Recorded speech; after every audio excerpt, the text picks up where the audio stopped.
Yes, då är det dags. Nytt avsnitt av Honda MB5. Och jag vet, jag har haft lite uppehåll nu här under jul och nyår.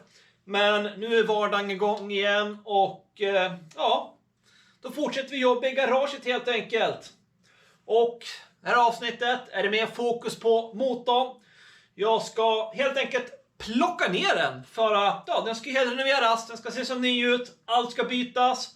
Den ska blästras, den ska rengöras, den ska målas.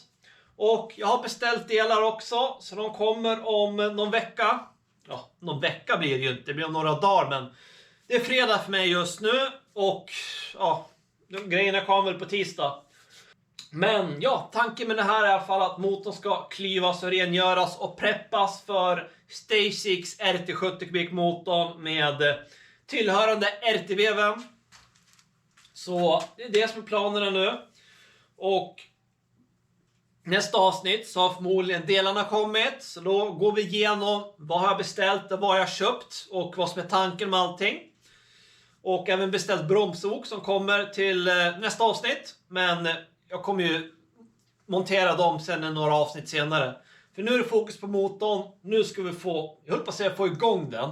Men jag ska inte få igång den än. Men nu ska vi få igång renoveringen av motorn helt enkelt. Så att jag hoppas du vill se det. Så kör vi igång.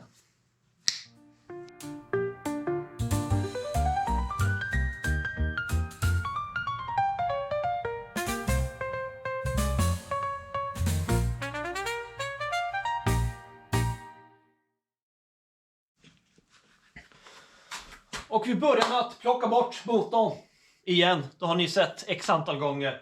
När jag snabbspolar lite så slipper ni se allt för mycket. Jag hoppas bara kameran inte dör nu. Som om ni minns förra avsnittet. Kameran dog av sig själv efter en stund. Vilket jag inte märkte. Så att jag trodde att jag spelade in fast jag inte gjorde det. Men skitsamma. Nu börjar vi plocka så här. Ja, det är inte så mycket delar som måste bort för att plocka bort motorn. Det är spoilern, kylen och motorbågarna. Och ja, sen ut med motorn. Men motorn sitter ju tyvärr i svingaxeln, så den måste jag även bort, vilket gör det lite jobbigare. Jag var rädd att jag skulle behöva använda domkraften, men jag lyckades ändå.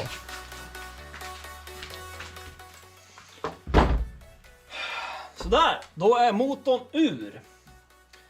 Och ja, för er som är nya på min kanal. Det här är ju en motor från en Derby Senda. Mer kallad... Ja, det är en Piaggio-motor. Piaggio D50B0. Men för enkelhetens skull så kallar jag den för Derby-motor. För att det kommer från en Derby Senda. Och den här motorn köpte jag faktiskt på... Går det Classic Motormarknaden. Jag tror det var typ för 2000 kronor. Tyckte det var rimligt pris för en komplett motor. Det satt även ett tändsystem in här när jag köpte den här motorn. Men den har jag plockat till min F50. Och den F50 har inte det tändsystemet just nu, utan den ligger i hyllorna.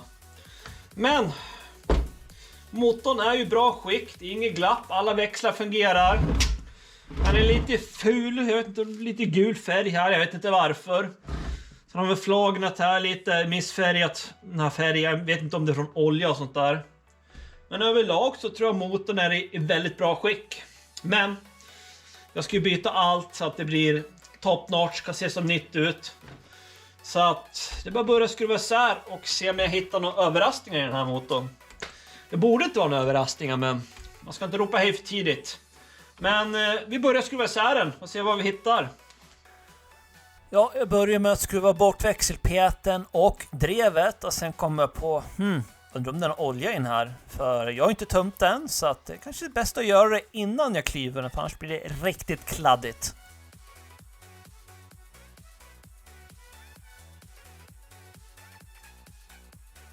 Så jag sätter upp den i skruvstycket för att tumman på eventuell olja. Och som ni såg, absolut ingenting. Den var snustorr. Så att det var bara att fortsätta. Men...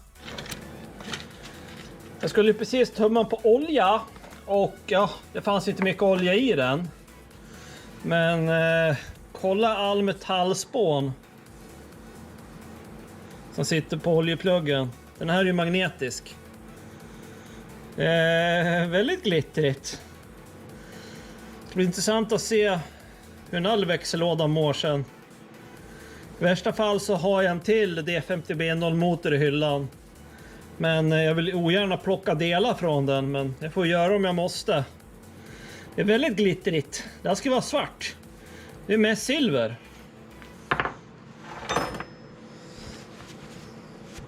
Ja, vi får se. Vi fortsätter. Ja, det fanns ju inte direkt mycket olja att tumma på, så det var bara att fortsätta. Så bort med kicken, blåsa av mig lite för att vara fullt med spån. Det är all slipning jag har gjort. Och sen bort med kåpan till oljepumpen, och oljepumpen satt faktiskt kvar. Och av naturliga skäl så ska jag inte använda oljepumpen med RT70. Sen tar vi bort vattenpumpen med en liten överraskning där. Ja, det saknas ju något här. Hela vattenpumpen är borta. Det är någon som har skruvat bort den. Bara satt på den här. Så att det var ju tur att jag, eller ingen annan, tog den här motorn i tron om att den var fullt funktionell att köra med. För han saknar ju vattenpumpen. Som tur är så har jag ju beställt en renoveringssats till det här. Men frågan är om det saknas grejer här inne för att kunna driva vattenpumpen. Vi får väl se när vi tar bort den här. Det kan ha gått illa om man kört med motorn som man var. Vi fortsätter. Jag kan ju direkt säga att det var inte sista överraskningen i den här motorn. Så vill du veta mer, fortsätt titta. Här tar jag nu bort kopplingskåpan för att komma åt kopplingen helt enkelt. Och som jag misstänkte, drevet till vattenpumpen saknas helt. Ja, det här var ingen bra. Hela drevet till vattenpumpen saknas. Och jag kollar på renoveringssatsen. Det är bara axeln och impellen och packningar och sånt och lager som följer med. Inte hela drevet. Så det måste jag införskaffa. I värsta fall så tar jag som sagt från min reservmotor. Jag ska se om jag kanske har något i mina hyllor liggandes, men jag tror inte det. Jag har mest AM6-bitar. Annars får jag försöka köpa den här ny eller bättre begagnad. Men det är ett problem till senare. Nu här. Jag ser att någon har ju skruvat ihop kopplingen helt fel. Eller inte alls. Och nu ska vara fast fel. Eller är det bara någon som har skruvat ihop det bara för att. Ja, det var i alla fall tur att jag köpte den här motorn och ingen annan. Så de bara skruvade ihop den. Jag tror de att allting var frid och fröjd. Nej, det var det inte. Ja, vi fortsätter ta bort kopplingen så får vi se vad som saknas och vad som inte är gjort. Om någon har skruvat ihop kopplingen av okunnighet eller bara skruvat ihop den bara för att få ihop den för försäljning, det får vi aldrig veta. Men oavsett, det är fel. Och här har jag stora problem med att få bort kopplingsfjädrarna. De sitter, alltså, jag vet inte hur jag ska förklara, de sitter stumt fast där. Normalt ska man bara kunna plocka ut dem för hand. Men ni ser, jag får inte ens ut dem med tången. Det slutar med att jag tar fram en mejsel och bänder ut dem. Och det är inte vackert.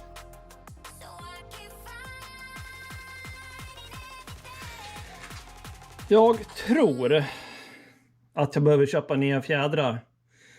Eller vad tror ni? Kan man fixa till de här? Nej, jag har redan beställt nya. Jag kan inte köra med originalfjädrar på 20 hästar plus. Men de satt ju inte riktigt som de skulle.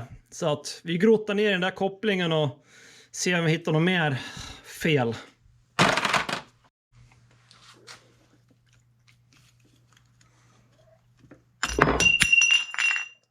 Ups. Det var inte meningen. Jag undrar. Nej. Jag tänkte om det var fel typ av fjädrar. De går ju lätt i. Jag märkte att någon hade satt den här fel. Eftersom den här kan ju sitta på 5 olika lägen. Men bara ett är rätt. Undrar om det var rätt. Nej, det var rätt. Ja, nu går den ju hur fint och lätt som helst. Så undrar om någon har kört med den här motorn med den här helt fel. Och sen har allting vridit sig så att fjädrarna har låst sig totalt.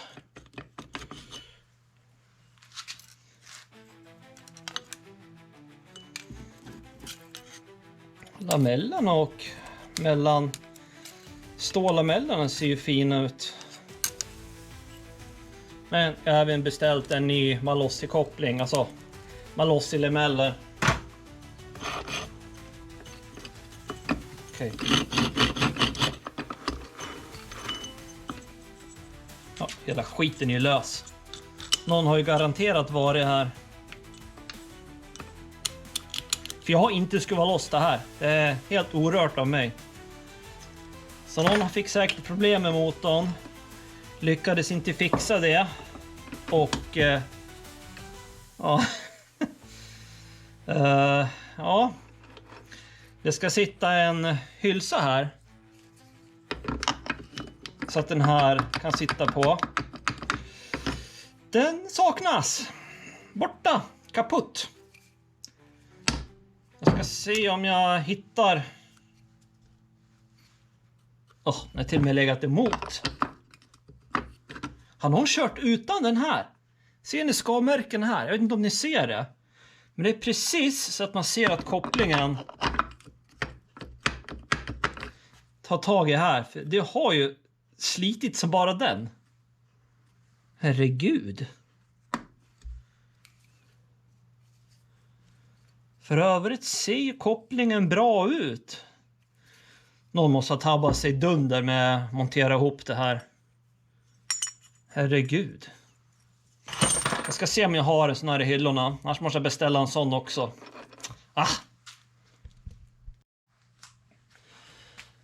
Ja, jag hittade tyvärr inte hylsan som ska vara här. Så att jag får väl köpa en ny. Och jag satte mig och googlade lite. Kruxet är att det finns ju 2 olika kopplingar till D50B0-motorerna.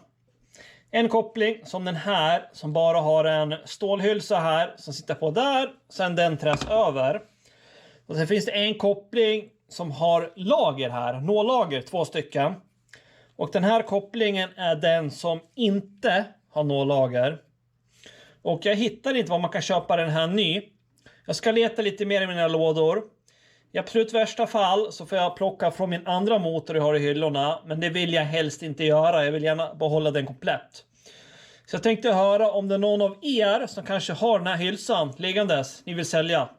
För då är jag faktiskt intresserad. Även om ni kanske har det här drevet till vattenpumpen. Det hade varit underbart om någon av er ville sälja en sån till mig. Derby D50B0. Men i alla fall, nu fortsätter vi. Ska vi så här. Och se vad mer för överraskningar som finns i det här åbäket. Ja, den här motorn var inte riktigt frisk. Så att, ut i alla fall med växelaxeln. Och den var förvånansvärt rak. De brukar faktiskt bli snea när folk ramlar med hojarna. Och växelpeten tar stryk när den ligger hamnar på backen. Och då böjs det. Men den här var faktiskt rak. Vilket var helt okej. Helt bra. Men nu får vi se vad jag gör, kommer inte riktigt ihåg. Ja, jag ska ta bort primärdrevet och bort med det och sen mutterknacka, boom, loss. Men en liten detalj på de här motorerna. De här dreven, de kan sitta som utav helvetes jävla skit. Alltså de kan sitta riktigt ordentligt. Jag har haft stora problem att få bort dem här förut. För de sitter med en kona och de nyper som in i Nordens. Men förra den här motorn jag renoverade. Då tillverkade jag faktiskt en grej för att lätt få bort den där. Om ni känner igen den här. Det är faktiskt till för att ta bort på bilar. På typ styrleder och sånt för att få den att poppa upp. Jag modifierar den här. För att passa här. Och nu lossnar den på en smäck. Man hylsa såklart. För stor.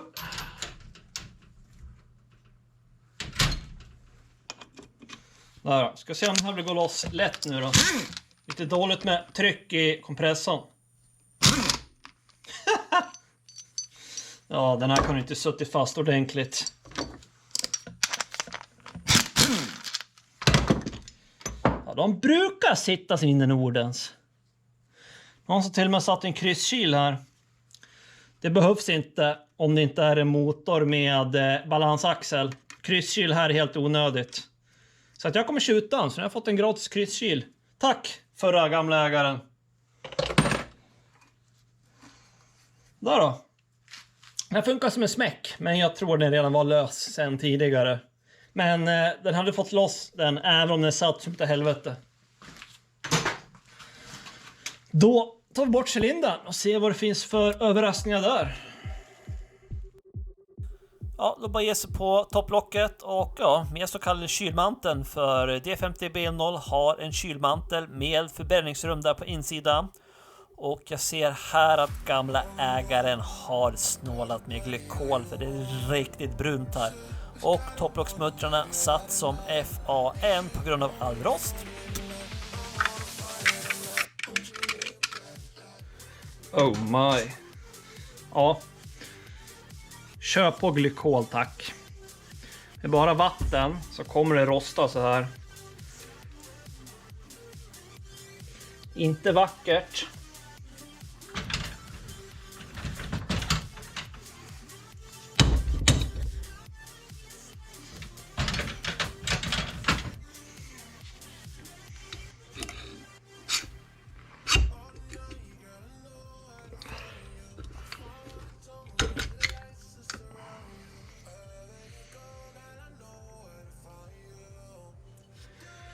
Överlag, cylindern ser ut att vara i jättefint skick.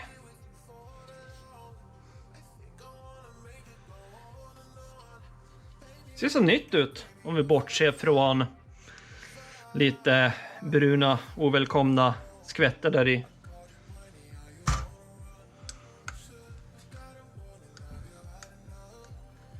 Kolven är också bra skick. Den här kan jag till och med lägga i bra ha-högen för framtida projekt eller reservdelar.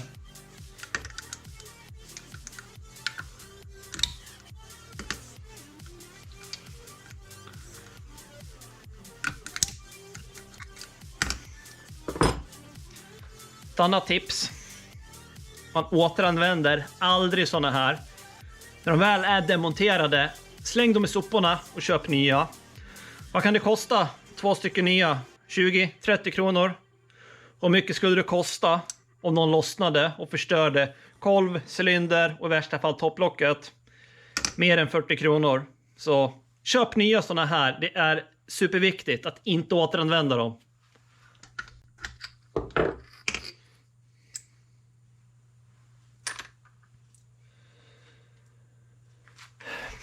Ett tips även gällande nålager.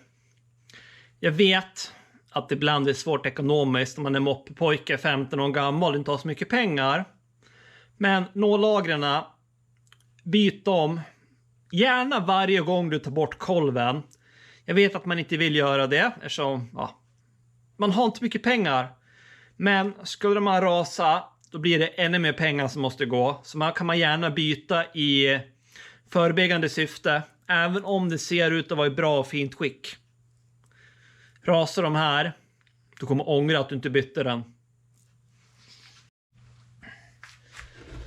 Då ska vi försöka ge oss på att klyva den här. Men först, jag ska nog ta bort det här. Det är ju stjärnan till växeltrumman. Det är den här som håller i växlarna. Just nu är den i friläget. Sen är det ju typ 1, 2, 3, 4, 5, 6. Eller om det är tvärtom. Ja, det kanske är 1. Ja, det blir nog 1, 2. Eller 1, 2 och så vidare. Men jag ska ut med hela växellådan. Så att de här måste också bort. Så man kan få bort de här smidigt. Ja, det var bara att demontera stjärnan och dess tryckarm för att sen kunna få ut selektortrumman som sitter inne i växellådan. Och här berättar jag även hur jag sätter kopplingskorgen där för att kunna ha motorn stabilt upp och ner. Men eftersom jag saknar hylsan så kan jag inte göra det. Så är det bara att demontera alla insektsskruvar som sitter där. Och då märkte jag att motorn var kluven förut. För det sitter inte invändiga sexkantskruvar där original. Ja, jag glömde trycka på rekord när jag klöv han. Så jag har inte kommit längre än så här. Men jag tog hammaren och slog på de här så att det skulle dela sig. Så ska vi se här. Så där ja. Nu kommer en krysskil. Frågan om det är från tändningssidan eller om det var från primärsidan. Strunt samma.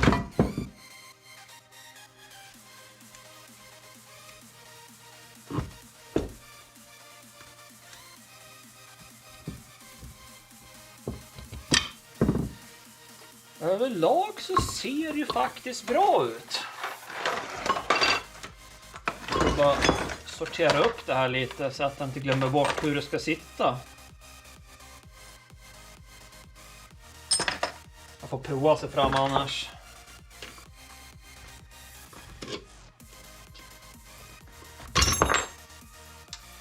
Ja, så kan man också göra. Det här jag hatar med Derby jämfört med AM6. Hela Derbys växellåda ramlar i bitar när man tar ut den.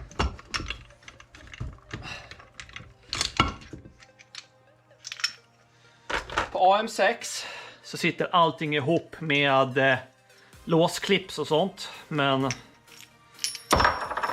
ni ser ju. Allting ramlar i bitar. Det är skitirriterande. Så att den är väldigt fipplig att bygga ihop och få tillbaks rätt. Jämfört med AM6 så sitter allting ihop i ett paket. Men inte de här. Inte de här. Det är så irriterande.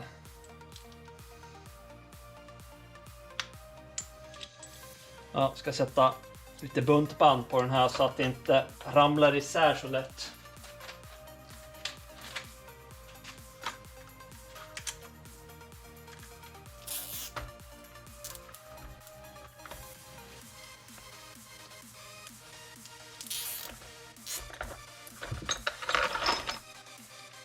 Man sitter ihop i alla fall.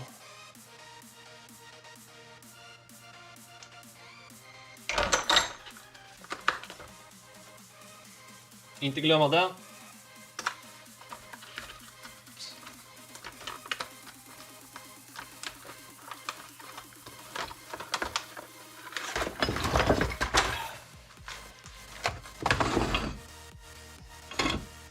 Ska vi banka ut veven först.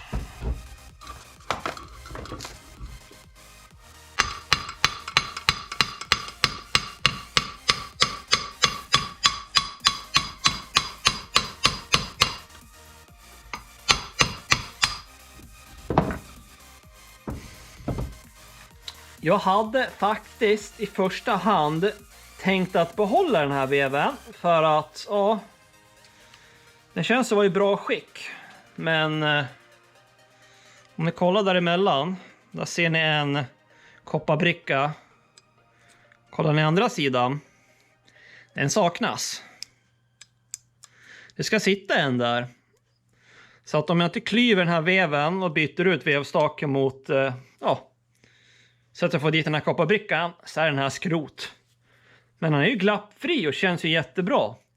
Men det är inget jag kan använda om jag inte bygger om och renoverar den.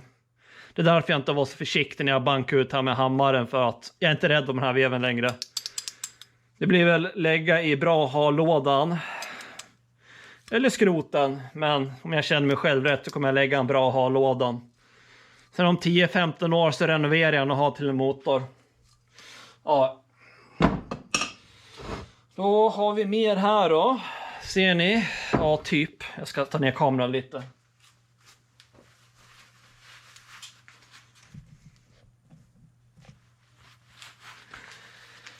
Har lite lager som ska gå ut från båda motorblocken. Jag såg att jag hade missat ett shims. Lite drevaxeln, ja. Nu ska den sitta där. Se till att den inte ramlar bort. Då ska vi få bort lite lager här. Och de här är nog inga större problem. Så största bekymret blir nog den där. För se om jag kan göra brödmetoden eller om jag slipar sönder den här skiten. Om ni inte känner till brödmetoden så ska jag visa vad det är snart. Strax. Senare. Ska ta bort allting lättillgängligt först. Ja, det var bara ge sig på att slå ut alla packboxar och alla lager. Men jag upptäcker en konstig sak på kopplingssidan som ni strax ska få se. Skador runt här. Inte från mig. Jag misstänker att det är att någon har kört utan stödlagret som ska vara här. Så att den här lilla drevet har gnussat på där. Och nu ser jag här.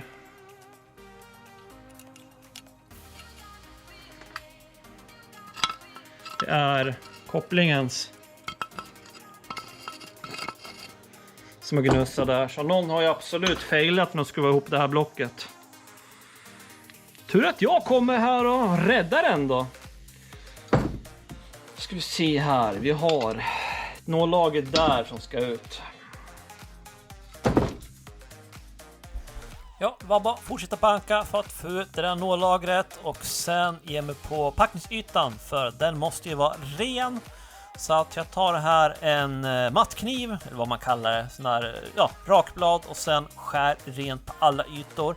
Det är viktigt att all gammal packning försvinner, för finns det kvar när du monterar på nya packningen kan det bli läckage och det vill vi ju inte ha. Bort med radialtätningen på tändningssidan, ut med ramlagret, hammar och hylsa går perfekt där och sen även packning och lager till drevaxel och sen lite mer på packningen där. Sen tror jag vi är hemma. Nu är motorblocken nästan helt rensade bortsett från det här nållagret. Och det nållagret går inte att slå ut från utsidan.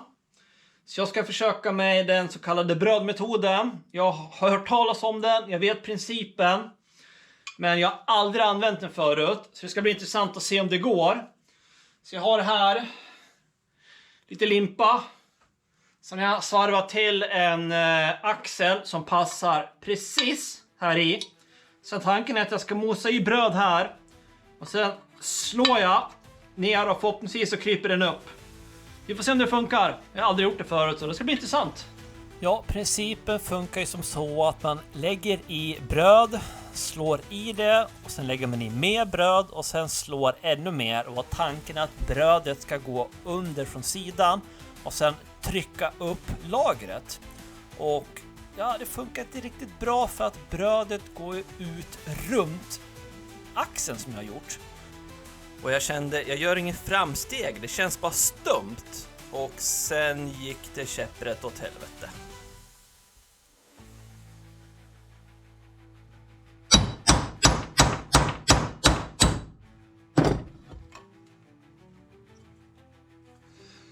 Ja, det gick ju åt helvete. Helt åt helvete. Ja, det här gick inget bra. Det gick käpprätt åt helvete. Jag skrotade blocket. Ser ni där? Hela skiten lyfte upp. Brödet orkade inte putta upp lagret. Så att blocket sprack. Så jag kan inte direkt rekommendera den här metoden. För nu måste jag tyvärr klyva den andra motorn. För att använda det motorblocket. Jag får se om den är komplett då. Så jag kan använda koppling och sånt från den. Det var skrot. Det går förvisso att svetsa. Men jag har ingen aluminiumsvets. Så att det här sparas till framtiden. Så att det är bara att ta fram den andra motorn och klyva den också. Så det är bara att ge sig på att. Det är synd att sånt här sker, men vad vore YouTube utan spänning? Ja, fram med andra motorn. Suck. Brödmetoden, helt åt helvete. Så ja, det var bara att ge sig på sig den andra motorn jag hade i hyllorna och klyva den. Och den hade faktiskt olja i sig och den här motorn köpte jag faktiskt på Arosmarknaden i Västerås. Jag vet inte om man gav typ 1500 för den. Och den här visade sig vara i mycket, mycket bättre skick än den andra motorn. Och den här tror jag inte har varit klyvd sen det byggdes upp från fabrik. För alla skruvar var kvar och såg original ut. Och jag ser nu plockar vi lådan ur alla lager. Och jag tror jag klarar motorn på cirka 25 minuter. Sådär då, nu har jag 2 klyvna. Det är 50B0 motorer det här. Det där, jag vet inte om jag klyvde den på en halvtimme, 45 minuter. Jag kollar aldrig klockan. Jag får se sen på filminspelningen på kameran hur lång tid det tog. Men det tog inte lång tid. Och som ni såg. Vilken var den? Den här blir det.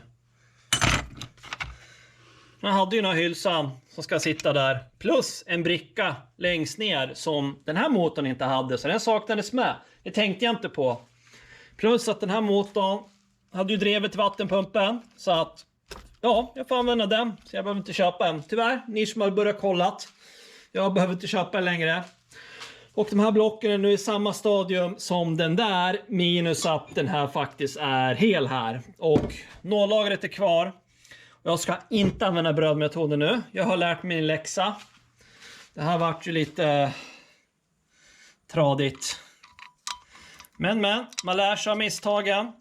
Och de här blocken var ju inte så superbra skick ändå. Den här kanske var det tills jag förstörde den. Men den här, den var ju, ni ser ju alla skador. Jag har visat det tidigare. Om ni visar, eller om ni kollar på den andra här nu. Den är ju superfint skick. Inga skador, ingenting. Jag tror till och med att den här är oklyvd sen det var ny. Den här motorn. Och det här är till och med en årsmodell 06. Man ser markering där. Det är 06 den här motorn. Frågan hur gammal den här är då.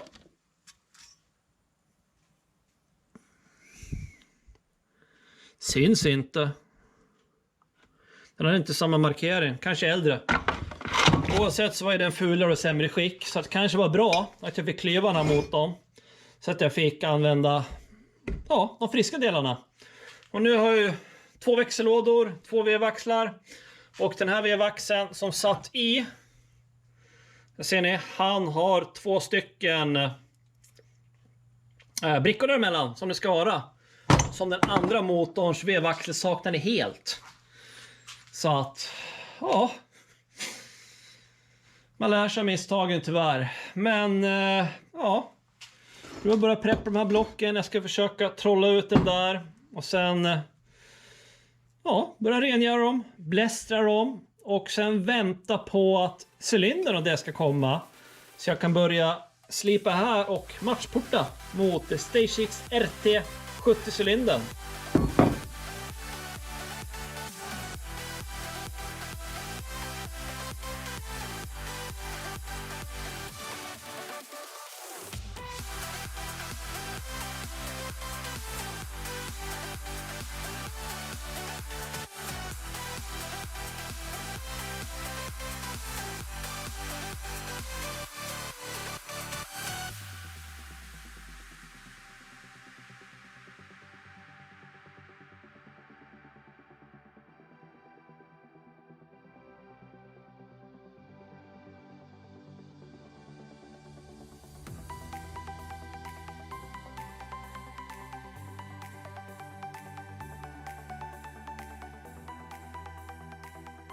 Det var allt för det här avsnittet som jag har att erbjuda.